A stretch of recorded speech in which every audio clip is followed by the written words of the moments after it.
બેટી બચાવો વિષય ઉપર ધોરણ 5 ની નાની એવી નેન્સી જ્યારે પ્રવચન આપવા જઈ રહી છે ત્યારે એમના સ્વાગત માટે આપણે સૌ એમને તાલીઓથી વધાવીએ। નેન્સી ધોરણ 5।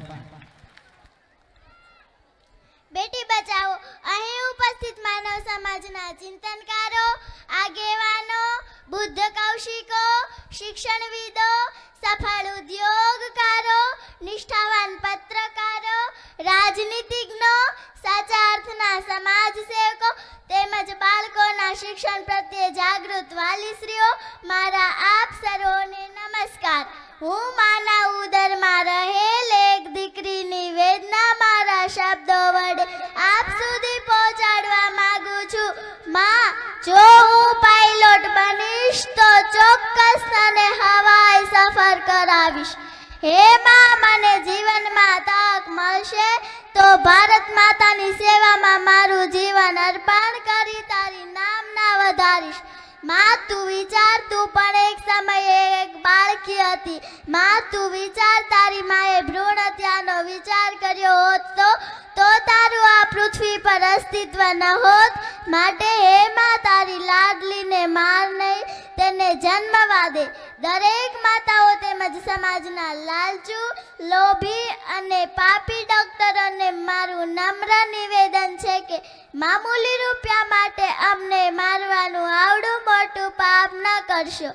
આવું કરનાર માં અને ડોક્ટરોને ભગવાન ક્યારે માફ નહીં કરે। મારી જેવી અનેક દીકરીઓને રાહ છે। કોઈ દયાનંદ સરસ્વતી કે રાજારામ મોહન રાય ક્યારે જન્મ લે કે તેમણે સતી પ્રથા, બાળ લગ્ન, બાળકીને દૂધ પીતી કરવાનો રિવાજ, બહુપત્ની પ્રથા જેવા અનિષ્ટો દૂર કર્યા છે। હે માં, દીકરીને લાચાર અને મજબૂર ન સમજ। ઝાંસીની રાણી અહલ્યાબાઈ, શ્રીમતી ઇન્દિરા ગાંધી પણ એક સ્ત્રી જ છે। હાલ ભારતના રાષ્ટ્રપતિ શ્રીમતી પ્રતિભા પાટીલ, ગુજરાતના રાજ્યપાલ શ્રી કમલાબેન બેનીવાલ, દિલ્હીના મુખ્યમંત્રી શ્રી શીલાબેન દીક્ષિત પણ એક સ્ત્રી જ છે। કોણે કહ્યું કે એક દીકરો જ મા બાપને સુખી કરી શકે અને વંશ આગળ વધારી શકે? રામાયણમાં જણાવ્યું છે કે પુત્રી પવિત્ર કિએ કુળ દોહુ, હું તો બે કુળની તારણહાર છું।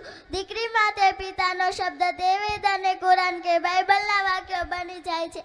હા પપ્પા, એ આવી પપ્પા, આવી દીકરી પિતાના હૃદયનો એક ધબકાર છે। માટે અહીં ઉપસ્થિત સર્વે પ્રેક્ષકગણને મારી નમ્ર અરજ છે કે ભ્રૂણ હત્યા અટકાવવાની દિશામાં ફક્ત એક કદમ આગળ વધી એક સ્વચ્છ અને સંસ્કારી સમાજનું નિર્માણ કરે। અસ્તુ। આપ